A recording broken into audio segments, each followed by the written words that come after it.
Fala, meus queridos alunos desse meu Brasilzão, tudo certo com vocês? Vamos começar a falar aqui sobre biologia.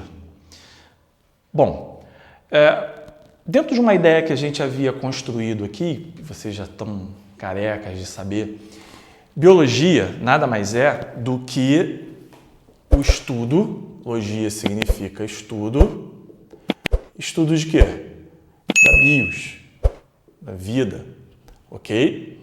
Então, biologia é o ramo da ciência que vai estudar a vida, ok. Mas, já pararam para se perguntar o que é vida? Porque a gente fala assim, biologia, o que a gente estuda? Estuda a vida. Então, vamos estudar a plantinha, a joaninha, a aranha, vamos estudar a espécie humana, vamos estudar todo mundo. Ok, legal. Mas o que é vida? Qual é a definição de um ser vivo? O que se entende por ser vivo? Beleza? É o que a gente vai fazer nessa aulazinha de hoje. Vamos falar sobre as características dos seres vivos.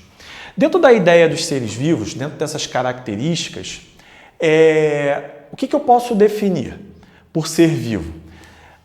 O nosso objeto de estudo da biologia, que são os seres, os organismos biológicos, se baseiam em organismos que têm como características uma organização celular. Então, quando a gente pensa em ser vivo, pensa no seguinte, célula, que aliás, a gente vai falar sobre bioquímica e depois citologia dentro dessa nossa ordem aí. Então, daqui a pouco se preparem aí para estar cheios de aula de citologia aí do estudo da célula. Por quê? É a unidade básica viva de um ser vivo. Aliás, alguns seres vivos, a totalidade desse organismo é a própria célula, porque são organismos unicelulares, como protozoários, bactérias, ok? Então, presta atenção no seguinte, todo ser vivo, ele tem uma organização celular, ele é dotado de células. E dentro dessa classificação, a gente vai estudar isso com mais calma, tá, gente? Mas só para já construindo uma ideia, essa organização celular aqui, ela pode ser uma organização de uma única célula, chamada de unicelular, seres unicelulares.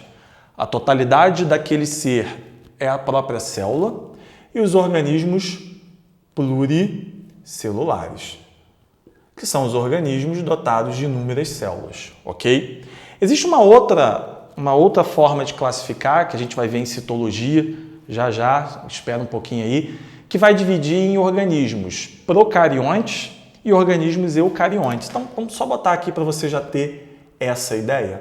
Os organismos procariontes e os organismos eucariontes, ok? Então, é uma outra classificação que a gente vai ver. E, isso aqui a gente vai estudar muito, tá? Você tem que saber a diferença entre um e outro, mas calma, vamos lá, a gente chega lá com calma. Material genético, todo ser vivo, ele tem que ter uma base de informação que vai determinar o que a célula tem que fazer, aquilo que vai determinar o nosso metabolismo, as informações do que aquela célula tem que fazer. E aí, a gente tem o DNA como sendo um material genético, é um ácido, e o RNA, que é extremamente importante. Em biologia molecular, a gente vai estudar isso aqui. Então, guarda essa informação. Isso aqui a gente estuda em biologia, ou seja, o estudo da vida molecular. Ok? São compostos orgânicos que a gente estuda em bioquímica. Vocês vão ver isso lá na frente. Todo ser vivo evolui. Ou seja, todo ser vivo ele está sujeito às pressões da seleção natural, já previsto lá, falado sobre Darwin, a gente vai ter outra aula sobre isso, ok? E só para você ficar com uma ideia na cabeça, evoluir não necessariamente é melhorar, tá? Evoluir significa mudar. O termo evolução significa mudança. E a evolução não tem sentido, não tem direção, ela é desproposital, ela acontece ao acaso, ok? A gente depois explica isso com mais calma. Excitabilidade é a capacidade que um ser tem de responder a estímulos, de perceber o meio. E aí, dando o nosso exemplo, né, que todo mundo conhece, eu percebo o estímulo por tato, pelo toque, pela visão, pela audição, pelo olfato, ok? Então, excitabilidade é a capacidade que um organismo tem de reagir a estímulos. Ele é estimulado e ele reage a esse estímulo, beleza? Todo ser vivo reproduz, a gente vai estudar isso demais, ok? E aí a gente vai falar sobre reprodução assexuada e sobre reprodução sexuada, ou seja, uma reprodução que é assexuada não gera variabilidade gênica, ela gera clones, enquanto a sexuada ela necessita de troca de material genético, ou seja, a troca de material genético, ok? Você tem encontro entre gametas e aí você vai ter a união de material genético, isso gera variabilidade gênica, a gente vai falar sobre isso também. Todo ser vivo possui metabolismo próprio. O que se entende por metabolismo, queridos alunos? Metabolismo é o conjunto de reações da célula. Então, essas reações elas podem ser de síntese, de construção ou de quebra, de lise, ok?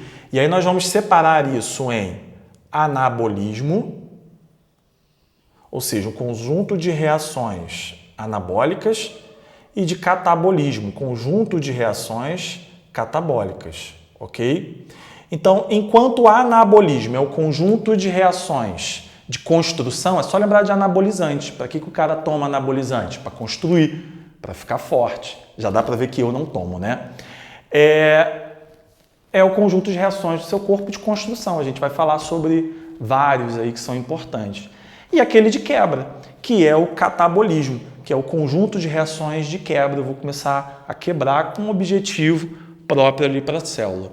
E por fim, gente, uma das últimas características aqui inerentes aos seres vivos é que todo ser vivo requer energia.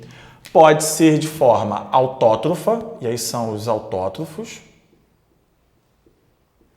fotossintetizantes ou quimiosintetizantes, ou os heterótrofos, como nós, que buscamos o alimento no meio. Nós vamos buscar esse alimento, não vamos produzir o nosso alimento, ok? Então tá aqui, ó, sair um pouquinho da frente se quiser tirar um print aí, as características dos seres vivos e ó, cada um desses itens são estudados em biologia, a gente vai falar sobre cada um deles com todos os detalhes aí possíveis, beleza? Um abração aí e até a próxima, galera.